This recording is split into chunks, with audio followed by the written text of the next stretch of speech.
1925 രൂപീകരിക്കപ്പെട്ട RSS ഇന്ത്യയുടെ സ്വാതന്ത്ര്യ സമരത്തിൽ ഏതെങ്കിലും തരത്തിലൊരു പങ്ക് വഹിക്കാൻ തയ്യാറായിട്ടില്ല. സ്വാതന്ത്ര്യം ആവശ്യപ്പെട്ടുകൊണ്ട് നടന്ന ആയിരക്കണക്കിന് പ്രകടനങ്ങളിൽ ഒന്നിൽ പോലും രാജ്യത്തിന്റെ ചരിത്രത്തിൽ ഒരു RSSകാരനും പങ്കാളിയായിട്ടുമില്ല. സ്വാതന്ത്ര്യ സമരത്തിൽ നിന്ന് നിയതമായ അകലം പാലിച്ചു മാറി നിന്നവർ, അനാദികാലം ബ്രിട്ടൻ ഇന്ത്യ ഭരിച്ചാൽ അതിലൊരു കുറവുമില്ല എന്ന് വിശ്വസിച്ചിരുന്നവർ, സ്വാതന്ത്ര്യാനന്തരം രാഷ്ട്രപിതാവിനെ തന്നെ കൊന്നവരാണ്. എങ്ങനെയാണ് രാഷ്ട്രപിതാവായ ഗാന്ധിജി കൊല ചെയ്യപ്പെട്ടത്? ഗാന്ധിയൻ രാഷ്ട്രീയത്തിന്റെ സൂക്ഷ്മാംശങ്ങളിൽ വിയോജിപ്പ് പുലർത്തുന്നവർ പോലും ഗാന്ധിജി എന്ന രാഷ്ട്രപിതാവിനെ ആദരിക്കുന്നവരാണ്. ഗിരിനിരകളോളം പഴക്കമുള്ള സത്യവും അഹിംസയുമല്ലാതെ പുതിയതായൊന്നും എനിക്ക് ലോകത്തെ പഠിപ്പിക്കുവാനില്ല എന്ന് പറഞ്ഞ മഹാത്മാഗാന്ധി, എന്റെ ജീവിതമാണ് എന്റെ സന്ദേശമെന്ന് ധൈര്യപൂർവം പറയാൻ കഴിഞ്ഞ മഹാത്മാഗാന്ധി,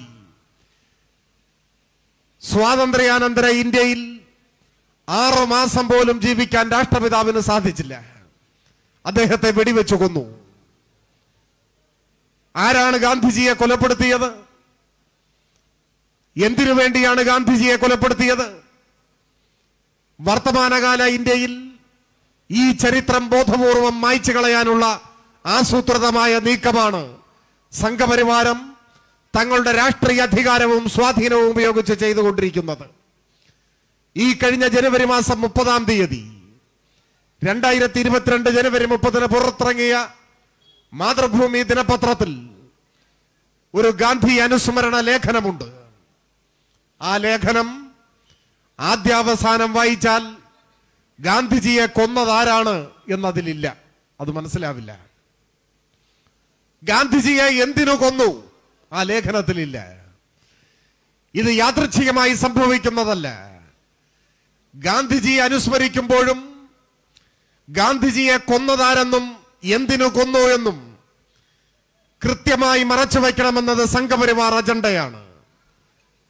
ഇവിടെ ബഹുമാന്യനായ അധ്യക്ഷനും ഞങ്ങളെല്ലാം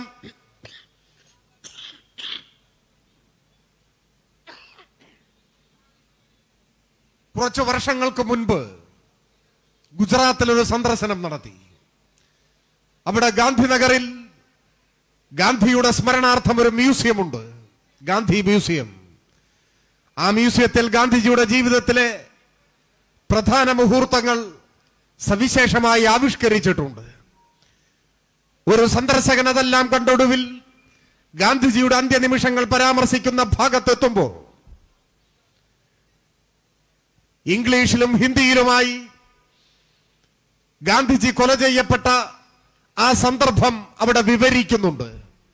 ആ വിവരണം ഇങ്ങനെയാണ്: 1948 ജനുവരി 30 പ്രാർത്ഥനാ യോഗത്തിനെത്തിയവരിൽ നിന്ന് ഒരാൾ ഗാന്ധിജിയെ വെടിവെച്ചു കൊന്നു. അവിടെ അവസാനിച്ചു. ആരാണ് ആ ഒരാൾ? ആ ആൾക്ക് പേരില്ല. ഗാന്ധിജിയുടെ സ്മരണാർത്ഥം എന്ന പോലെ പ്രവർത്തിക്കുന്ന ഗുജറാത്തിലെ ഗാന്ധിനഗറിലെ ഗാന്ധി മ്യൂസിയത്തിൽ അദ്ദേഹത്തിന്റെ ജീവിത മുഹൂർത്തങ്ങൾ ആവിഷ്കരിക്കുമ്പോൾ ഗാന്ധിജിയെ കൊന്നയാൾക്ക് പേരില്ല. എന്തിനു കൊന്നു എന്നില്ല, ആരാണ് കൊന്നതെന്നില്ല. ഈ കഴിഞ്ഞ കൊല്ലം അതേ ഗുജറാത്തിൽ ഹൈസ്കൂൾ ക്ലാസ്സിൽ പരീക്ഷയുടെ ഒരു ചോദ്യം ഇങ്ങനെയായിരുന്നു അത്രേ: രാഷ്ട്രപിതാവ് ഗാന്ധിജി ആത്മഹത്യ ചെയ്തത് എന്തിന്? ഇതാണ് ചോദ്യം. ഇതാണ് ചോദ്യം. ഇതെല്ലാം ബോധപൂർവം ചരിത്രത്തെ കീഴ്മേൽ മറിച്ചിടാനുള്ള ഒരു ആസൂത്രിത ഫാസിസ്റ്റ് പദ്ധതിയുടെ ഭാഗമാണ്. ഇതിന്റെ എല്ലാം ഭാഗമായി കാണണം മാതൃഭൂമിയിൽ പ്രസിദ്ധീകരിക്കപ്പെട്ട ലേഖനവും. അതിന് തൊട്ടു മുൻപ് മാതൃഭൂമിയിൽ വന്ന ഗാന്ധി അനുസ്മരണം നിർവഹിച്ചത് മോഹൻ ഭാഗവതായിരുന്നു. മോഹൻ ഭാഗവത്. ഞാൻ കൂടുതൽ വിശദീകരിക്കുന്നില്ല. മാതൃഭൂമി പഴയ മാതൃഭൂമിയല്ല.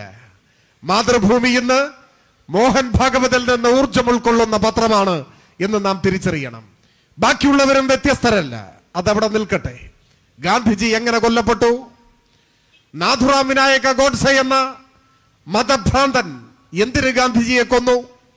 വ്യക്തിപരമായി വല്ല വിദ്വേഷവും ഇവർക്കിടയിൽ ഉണ്ടായിരുന്നു? ഇല്ല എന്ന് ഗോഡ്സെ തന്നെ പറഞ്ഞിട്ടുണ്ട്. 1948 ജനുവരി 30 ഗാന്ധിജി കൊല ചെയ്യപ്പെടുന്നു. കൊലയാളികളെ പോലീസ് അറസ്റ്റ് ചെയ്ത് പാർലമെന്റ് സ്ട്രീറ്റ് പോലീസ് സ്റ്റേഷനിലേക്ക് കൊണ്ടുവരുന്നു.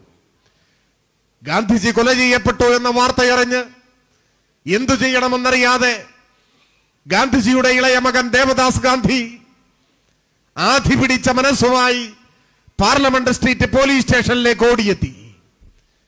അവിടെ ഗോഡ്സെയെ കണ്ടു.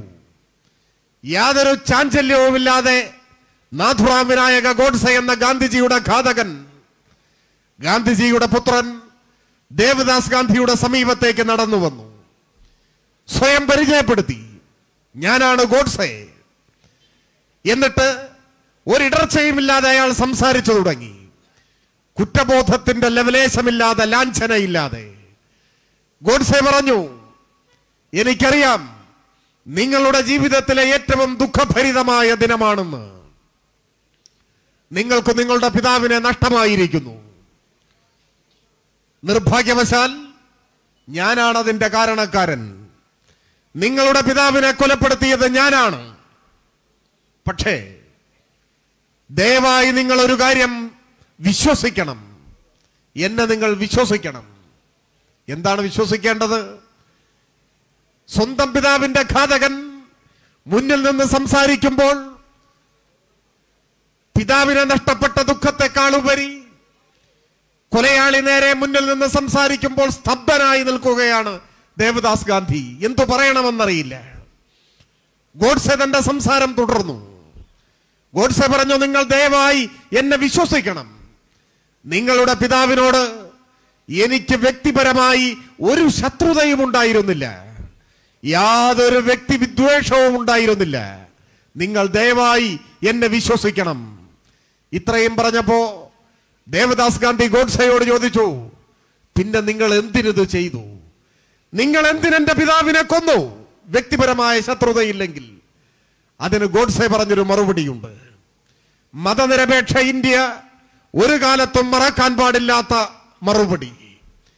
മാതൃഭൂമിയും മാതൃഭൂമിയെ പോലെയുള്ള മാധ്യമങ്ങളും എത്ര തന്നെ മൂടിവെക്കാൻ ശ്രമിച്ചാലും ഈ ഇന്ത്യ എന്ന രാജ്യത്തെ ഓരോ പൗരനും ഓർത്തിരിക്കേണ്ടതാണ് ഗോഡ്സെ ദേവദാസ് ഗാന്ധിയോട് പറഞ്ഞ മറുപടി. അതിങ്ങനെയായിരുന്നു, the reason is political, purely political and political alone. രാഷ്ട്രീയമാണ് കാരണം, രാഷ്ട്രീയം മാത്രം, രാഷ്ട്രീയമല്ലാതെ മറ്റൊന്നുമല്ല. നിങ്ങളുടെ പിതാവിനെ കൊല്ലാൻ കാരണം രാഷ്ട്രീയ കാരണമാണ്, മറ്റൊന്നുമല്ല.